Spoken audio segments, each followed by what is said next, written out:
दुपारची 1ची वेळ. सूर्य आता डोळ्यावर येऊ लागला होता. भिवा धनगरानं खांद्यावरच्या पडशीला डाव्या हाताचा आधार देत उजवा हात भिवयांच्यावर आडवा धरून डोळं बारीक करत समोरच्या डोंगराकडं नजर टाकली आणि ती तशीच वर शिखरापर्यंत नेली. आजूबाजूच्या गर्द राखाडी रंगाच्या डोंगराच्या पार्श्वभूमीवर पांढरी धोट दिसणारी नागमोडी पाऊलवाट, वृद्ध हत्तीच्या पाठीवर कुणीतरी मारून उलट्या टाकलेल्या मृत सापासारखी दिसत होती.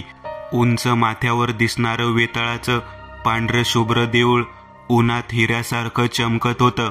खाली टाकलेली काठी उचलून तिच्या आधारावर एक एक पाऊल उचलत भिवा धापा टाकत देवळाच्या रोखानं पुढं सरकू लागला. 1956चा पूर आला तेव्हा त्यांचं लग्न होऊन त्याला एक मुलगा झाला होता. हे भिवानं सांगितल्यावर 10 वर्षांपूर्वी त्याच्या शिकलेल्या नातवानं हिशेब करून त्यानं 70 गाठल्याचं त्याला सांगितलं होतं. तेव्हापासून गेली 10 वर्षे कोणी वय विचारले की तो 70 गाठल्याचंच सांगत असे. आता केस, दाढी, मिशा, भिवया सनलाईट साबणानं घासून घासून धुतल्यासारख्या एकदम पांढऱ्या फेक झाल्या होत्या. भिवानं पुन्हा एकदा त्या देवळाकडं नजर टाकली. आता आपल्याला तिथपर्यंत 1.5-2 तासात पोहोचता आलं तरी भलंच म्हणायचं. ऐन जवानीत असताना इथं खाली तंबाखू तोंडात टाकली तर थुंकायची वेळ यायच्या आत आपण माथ्यावर पोचत होतो. तेव्हाची गोष्टच वेगळी होती. मेंढराच्या दुधानं भरलेलं मातीचं गाडगं सकाळी सकाळी मेंढराच्या लेंड्याच्या उकरड्यात पुरलं की मग संध्याकाळी परत येईपर्यंत खरपूस तापून बासुंदीसारखं घटमूट झालेलं असायचं. त्यावर 2 बोट जाडीची हाताच्या पंजा एवढी साय मालकिनीनं केलेल्या जाड रोगड्यासारख्या बाजरीच्या गरमागरम भाकरीवर टाकून खाल्ली की आत्मा शांत व्हायचा. वर उरलेलं दूध पिलो की मग दुसऱ्या दिवशी या वेळेपर्यंत पोटाला काहीही नसलं तरी चालायचं. असं खाल्ल्या पिल्ल्यालं शरीर आहे म्हणून अजून टिकलोय. हातात काठी आली खरी पण अवसान अजून कायम आहे.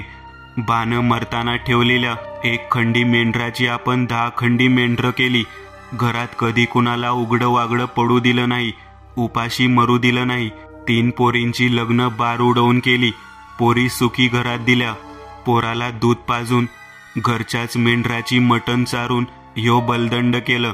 कधी कुणाचा रुपया बुडवला नाही की कधी कुणाचा रुपया चोरला नाही. कुणाला आपल्या वाईटावर कधीच होऊ दिलं नाही. आपण पण कधी कुणाचं वाईट केलं नाही. मग हे असं कसं झालं? घडी घडीला पाप करणारी हरामी जात तुपासंग रोटी खाते. मग आमच्याच पदरात हे संकट का टाकलं ह्याचा जाब विचारायचाय त्या वेताळाला. मालकीन, पोरं, नातवंड म्हणतात जे व्हायचं ते झालं. रोग आला त्याला कोण काय करणार? कसला वेताळनं कसली भूत. आता मेलेली मेंढरं काय जिवंत करणारे काय तुमचा वेताळ? नशीब आपलं म्हणायचं आणि गप्प बसायचं. झालं तेवढं बास झालं. आता असला नासका धंदाच नको. एक मेंढरू आणायचं नाही आता दारात. जग चाललंय चंद्रावर आणि आमचं म्हातारं हाय तिथनं उठायचं म्हटलं की तोंडाचा पट्टा सोडून वाटेल ते भकत बसते. ऊन चांगलंच तडकू लागलं होतं. भिवानं पुन्हा एकदा त्या माथ्यावरच्या वेताळाच्या देवळाकडं नजर टाकली आणि आपण किती चालून आलोय ते पाहायला मागही नजर टाकली. रुपयातलं 2 आणे अंतर पण अद्याप काटलं नव्हतं. अंधार पडायच्या आत आपल्याला परत इथपर्यंत तरी यायलाच हवं. आज अमावास्या आहे. अजिबात चांदणं नसल्यामुळे अंधारात रस्ता दिसणार नाही. त्यात उताराचा रस्ता चढत्या रस्त्यापेक्षा जास्त घातक. ठेचकाळून कोलमडून पडलो तर घसरत घसरत दगड धोंड्यावर आपटून अंगाची कातडी सोलून निघल. हाडं सुद्धा मोडतील. जरा लवकर निघायला पाहिजे होतं पण निवद नारळ घेतल्याशिवाय निघणार तरी कसं? वर देवळाजवळ काहीच मिळत नाही. अमावस्येला भक्तांची गर्दी असते पण सगळे दुपारी 12च्या आत परत फिरतात. गुरव सुद्धा 12च्या पुढं थांबत नाही. एक नारळवाला येतो पोतं घेऊन पण तोही 12च्या आत दुकान बंद करून खाली उतरतो. हा पाऊल वाटेचा रस्ता जुना झालाय. डोंगराच्या पलीकडं आता नवीन मोठा रस्ता झालाय. थेट वरपर्यंत 4 चाकी गाड्या येतात. पूर्वी या वाटेशिवाय दुसरा रस्ताच नव्हता. तेव्हा या वाटेवर दिवस मावळेपर्यंत वर्दळ असायची. आता काही जुने भक्त सकाळी सकाळी या वाटेवरून वर जातात, पण 10-11 पर्यंत खाली उतरतात। यावेळी सगळ्या वाटेवर सन्नाटा असतो। एखादं चुकार माकार माणूस क्वचित नजरेला पडतं।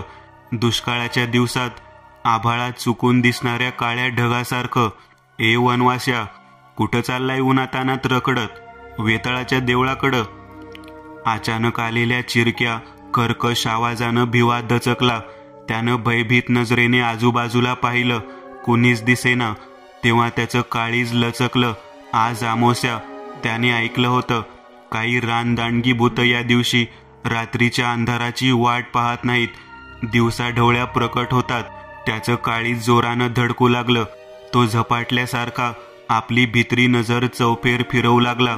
तसं खिजवत आल्यासारखा तो आवाज पुन्हा त्याच्या कानावर पडला, अरे इकडं बघ, ह्या उंच गुणगुळ्या दगडाच्या सावलीत बसले मी। भिवानं तिकडं बघितलं। एक जख्ख म्हातारी त्या दगडाच्या सावलीत अंगाचं मुटकुळं टाकून बसली होती। साप विळका घालून बसतो तशी फणा काढल्यासारखा तिचा अस्थिर चेहरा इकडं तिकडं डुलत होता। पाण्यात भिजवून मातीत घोसळलेलं जुनेर कडक उन्हात वाळवल्यासारखं जसं ताडपत्रीसारखं होतं तसं झालेलं लुगडं आणि अंगात 17 भोक असलेली चोळी, केस सफेद वाखासारखे, रंग उन्हात रापलेला, काळा तांबडा, 2 मोठाले सुळ्यासारखे तोंडातून बाहेर आलेले आणि ओठावर ठेवल्यासारखे दिसणारे किटन चढलेले दात। भिवाची पाचावर धारण बसली। तो जागीच खिळला। ही जारीन मारीन नाही तर नक्कीच चेटकी नासणार यात त्याला संशय उरला नाही, आणि आताही आपल्याला सोडणार नाही याची त्याला खात्री झाली।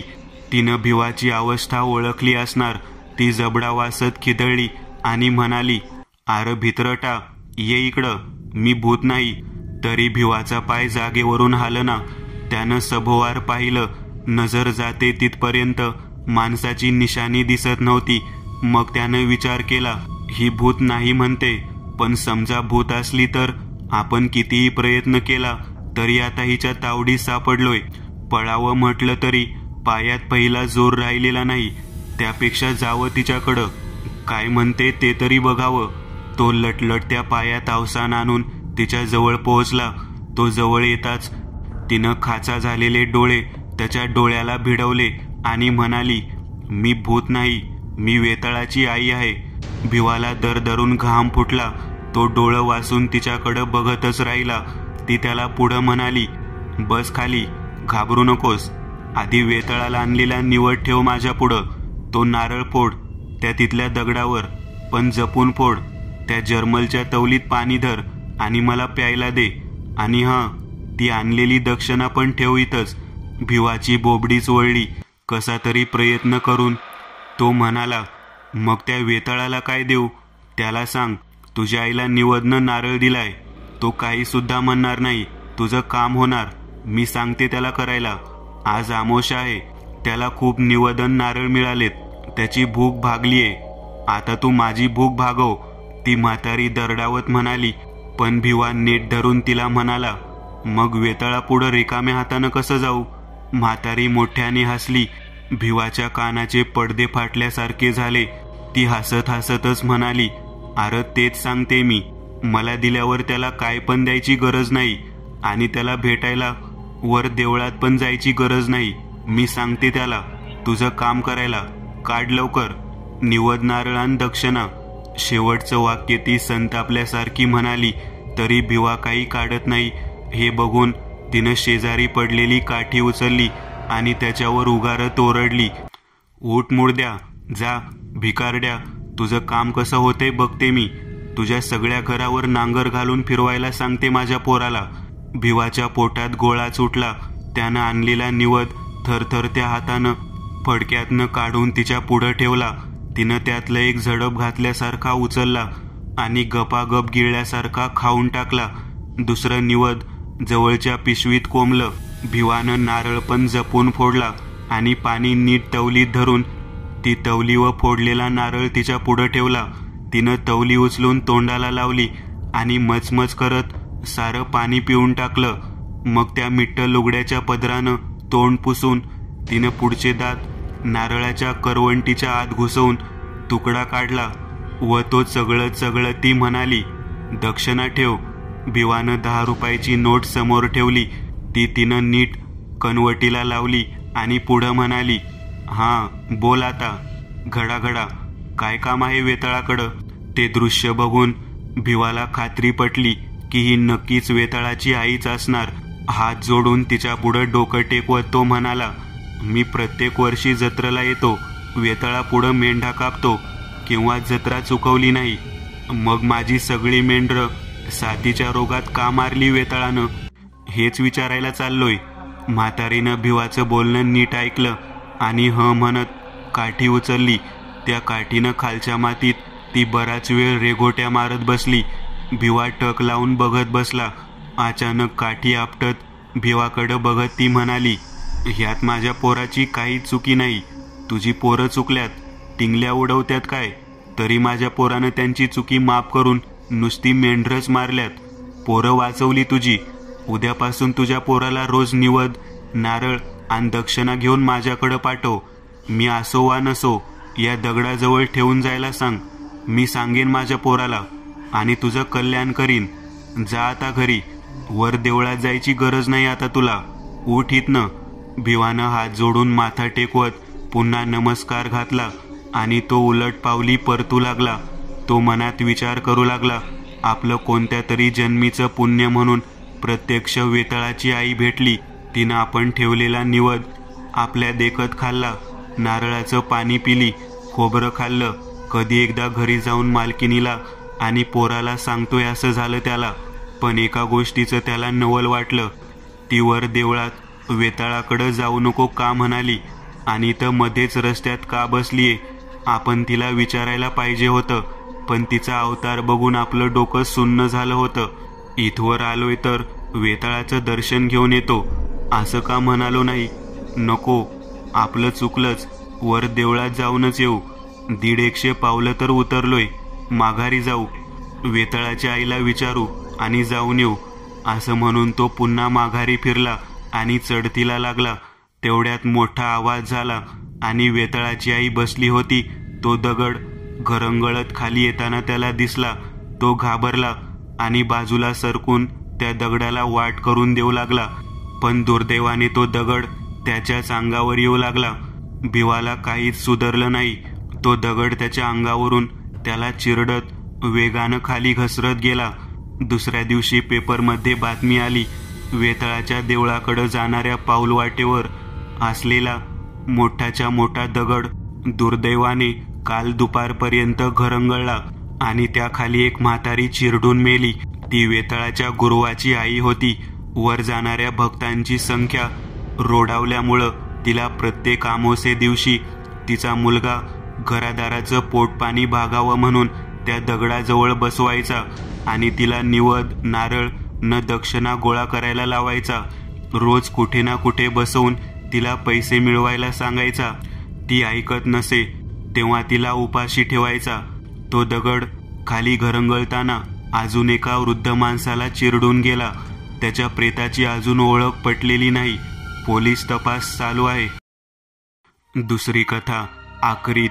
ग्रामपंचायतीतल्या घड्याळात ठामपणे 12 टोल पडताच रात्र या कुशीवरून त्या कुशीवर वळली आणि समोरच्या पिंपळाच्या पारावर जमलेल्या मोकाट कुत्र्यांनी एकसुरात रडायला सुरुवात केली. तो आवाज जसजसा वाड्या वस्त्यावर पोचत गेला तसतशी त्याला साद मिळत गेली आणि दूरपर्यंत त्या अपशकुनी सुरांचे साम्राज्य तयार होत गेले.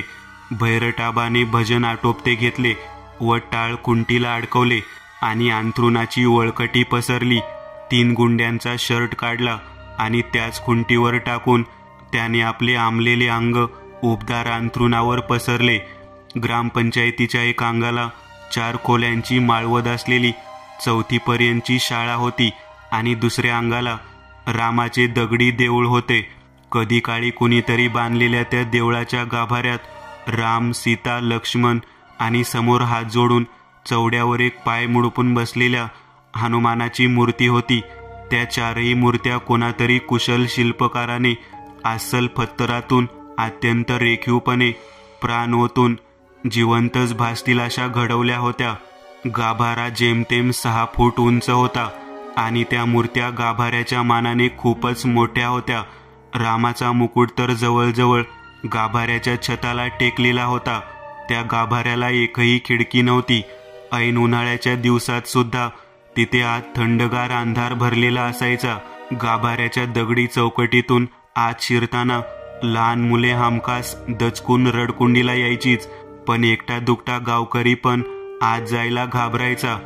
गाभाऱ्याच्या समोर 4 दगडी खांब वेलबुट्ट्यांच्या नक्षीदार कमानी अंगावर मिरवत छताला आधार देत तटस्थपणे उभे होते. त्यातल्या एका कडेच्या खांबाजवळ भैरटाबाचा रात्री मुक्काम असे. भैरटाबाचं दगडी मातीने बांधलेलं पत्र्याचं 2 खोल्याचं जुनं घर देवळापासून 10-12 पावलाच्या अंतरावर होतं. दिवसभर कुठं का असेना, संध्याकाळी 7च्या आरतीला तो हमखास हजर असे.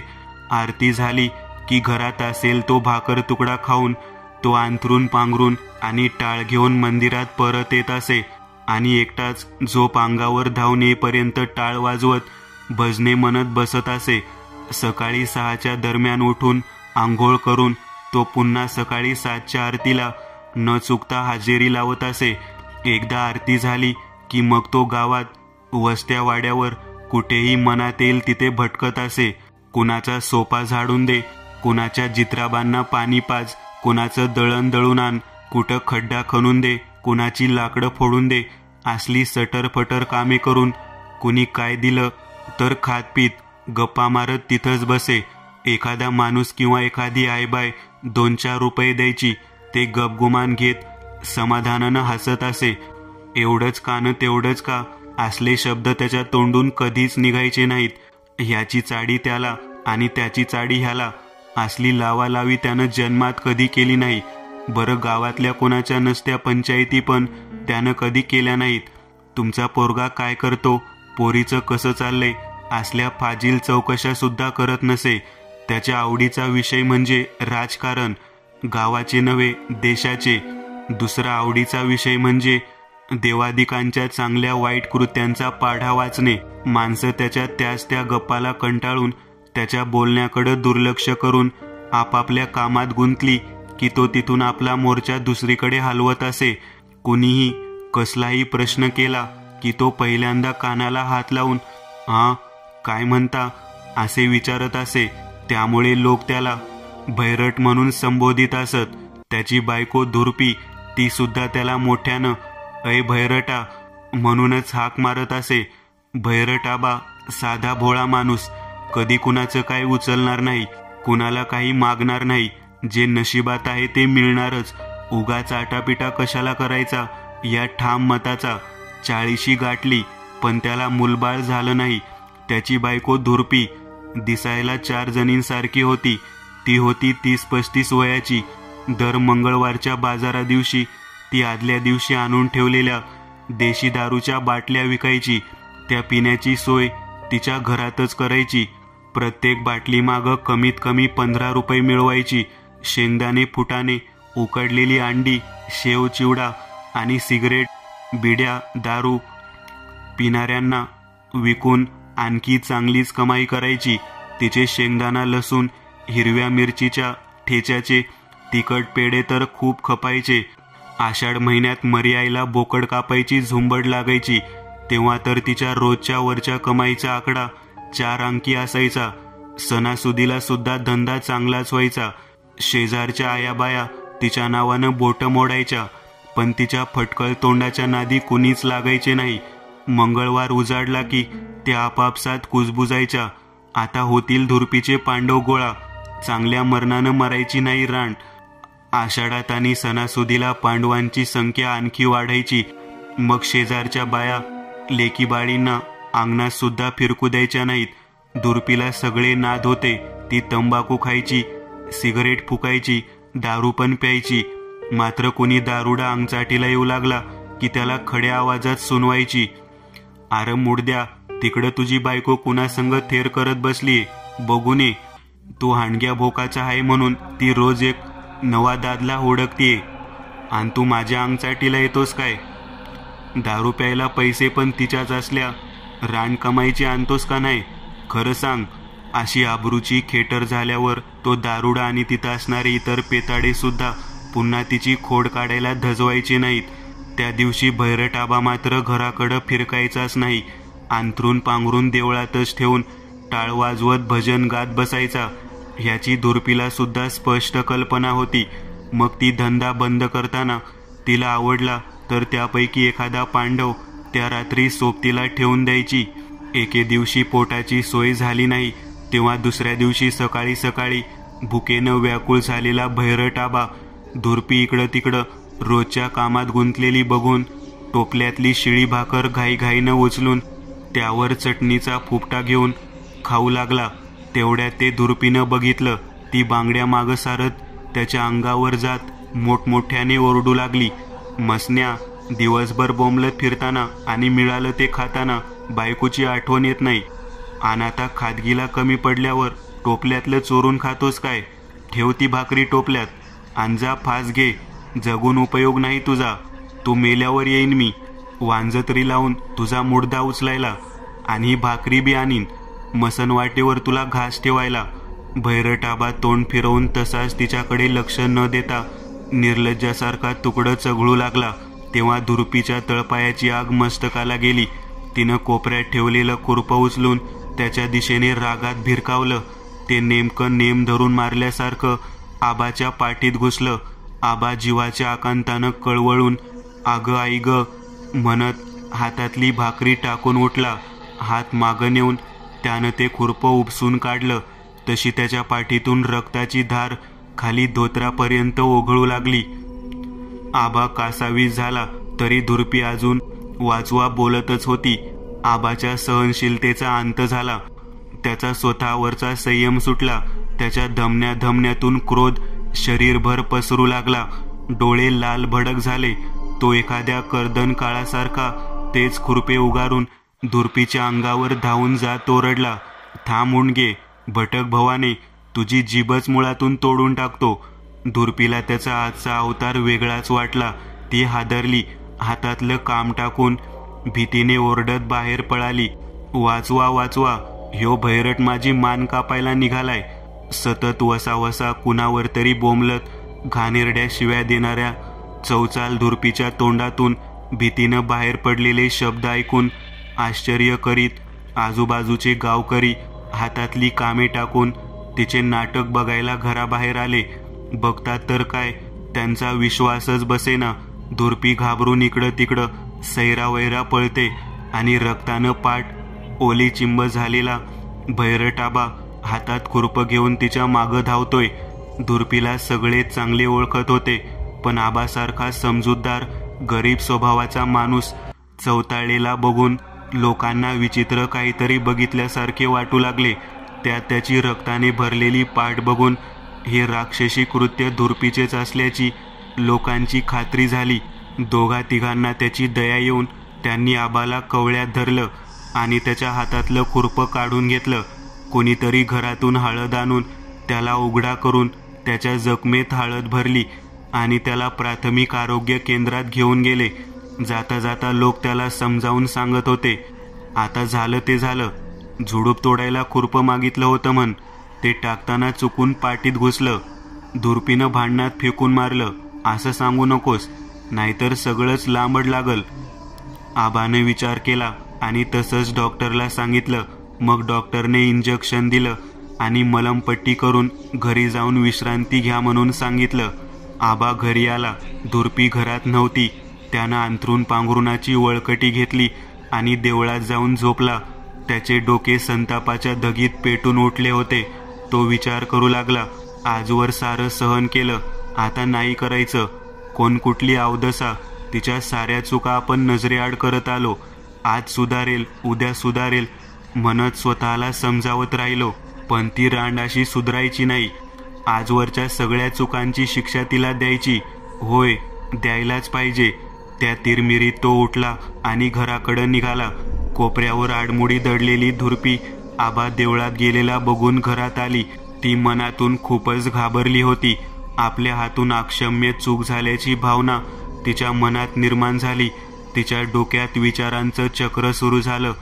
आपला साधा भोळा गरीब गाय नवरा आपण काय पण केलं तर कधी वाकड्या शब्दानं सुद्धा बोलत नाही. लग्न झाल्यापासून आपल्यावर कधी त्यानं हात सुद्धा उगारला नाही. स्वतः सुपारीचं खांड सुद्धा चगळत नाही तो. आणि आपण तंबाखू बिडी दारू सगळे नाद करतो. कधी कधी तर जे बाईच्या जातीनं करू नये ते करतो. त्याला काय हे समजत नसेल काय? नक्कीच समजत असेल, पण कधी जाब विचारत नाही तो. आणि आपण खुरपं फेकून मारलं त्याला. ते मानेत किंवा डोक्यात घुसलं असतं तर आपण आता तुरुंगातली हवा खात बसलो असतो. अशी काय चूक होती त्याची? कालची उरलेली शिळी भाकर चटणीच्या पुपट्याबरोबर गप खात बसला होता. पोटातली भुकेची आग भडकल्यावर काय करणार बापडा? नाही, आपलं चुकलं, लय चुकलं. आपण आजवर लय नासकापणा केला, पण आता नाही करायचा. आता केलेल्या चुकांची भरपाई करायची. नवरा नाही, देव समजून त्याची सेवा करायची. पोटात भुकेचा डोम घेऊन झोपला असेल बिचारा देवळात. या विचारासरशी ती उठली आणि चूल पेटवून भाकऱ्या करू लागली. नवऱ्याला मटकी डाळ भाजून केलेली आमटी आवडते म्हणून तिनं बाजूच्या अवलीवर आमटी शिजायला घातली. ती मनात म्हणू लागली, आता ही भाकर आमटी घेऊन त्याच्याकडे जायचं आणि त्याला पोट भरून प्रेमानं खाऊ घालायचं. या विचाराच्या तंद्रीत ती भाकऱ्या थापत होती. तिला आबा दारात आल्याचं कळलंच नाही. आबानं कोपऱ्यात ठेवलेली लोखंडाची पहार उचलली आणि मागून जवळ जाऊन तिच्या डोक्यात घालणार तेवढ्या दुर्पीनं चाहूल लागल्यामुळं मागं वळून बघितलं. आबा पहार आपल्या डोक्यात घालतो हे बघून ती गर्भगळीत झाली आणि मोठ्यानं ओरडली, आव धनी, काय करताय असलं? पण तेवढ्यात आबाचा हात खाली आला आणि दुर्पीच्या डोक्यातून रक्ताच्या चिळकांड्या उडाल्या. त्या तव्यातल्या भाकरीवर पडून भाकरी लाल भडक झाली. दुर्पी जीवाच्या आकंताने टाहो फोडू लागली. पण आबा आता ठार बहिरा झाल्यासारखा पहारेने घावावर घाव घालू लागला. दुर्पीच्या डोक्याचा चेंदामेंदा झाल्यावरच तो थांबला. त्यानं पहार फेकून दिली आणि कोपऱ्यात जाऊन डोकं दोन्ही हातात धरून मोठ्या मोठ्यानं हुंदके देत रडू लागला. सूर्य आता डोक्यावर आला होता. वरच्या पत्र्याच्या भोकांतून आत शिरलेली त्याची किरणे ही आकरीत मूकपणे पाहत होती.